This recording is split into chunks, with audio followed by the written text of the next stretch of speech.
there were so many interesting things about the war that I have no idea about. Which was so many. I'm just trying to think of some of the, like a lot of the stuff too is what's happening present day. Like a lot of those archaeological digs that people are doing, and the stories of like relatives solving old family mysteries, and it's just fascinating. First question that I get most of the time is, did you really walk? Oh yeah. Right? Yeah. It's like, what do you mean you walked? Not only did you have to walk the 15 kilometers each day, right? Then you have to interview somebody. You have to, you know, take stock of what's going on around you. And then you have to get you back to your hotel, find some sort of food, laundry. Yeah. And then you'd have to sit down and write it, research it. Yeah. I'd have to cut video, organize photographs. And then you have to figure out where you're going the next day. I think that was the hardest part.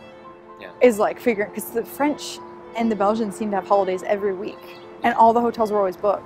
There were so many little things that sort of got us into that mindset, like being away from your family for a long time, you know, being in the rain for like all day long, walking around, being so tired. And I think that's so important to understanding the war, just to kind of get in that mindset and walking, because they did so much walking and it slowed down time for us.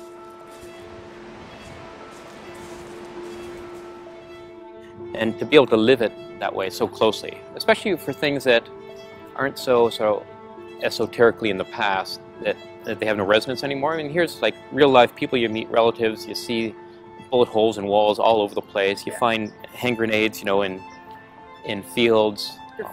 Graffiti from the soldiers. So there's such a personal connection to our present day, let's put it that way.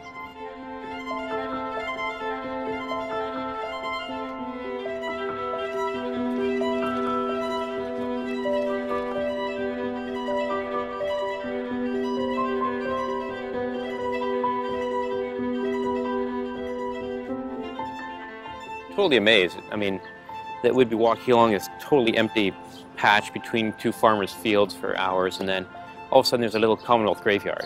Yeah. And you'd go by, and you'd realize there's only maybe 25 headstones there. So there's obviously some little battle nearby, or a little forward aid station or something.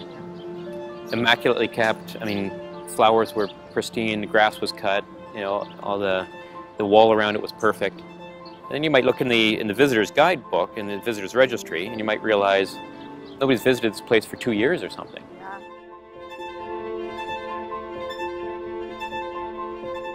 I mean, I try and think of how many we saw and we would never look for them.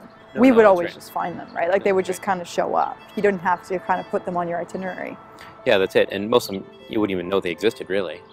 But nobody really visits these small ones. And to me, it's really got the most resonance. Like, it's really where I felt the most moved. Yeah. For any of these things, that these little tiny ones really say, here's, you know, 25 guys or 50 guys or whatever in the middle of a field, in the middle of nowhere that nobody goes to visit, and yet, you know, they make the ultimate sacrifice. I mean, 1,000,000 miles from home. I mean, that's, to me, it was always very peaceful and quiet. Just those were ones that really sort of struck me, particularly.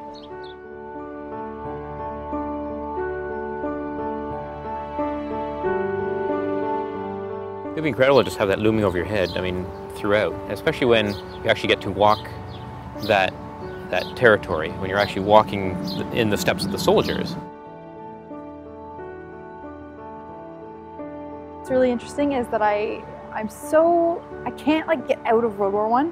I still am reading books about it. I can't stop. Like, it's almost like a weird addiction. And also I wanted to make sure I got everything right, because there's so much you can get wrong.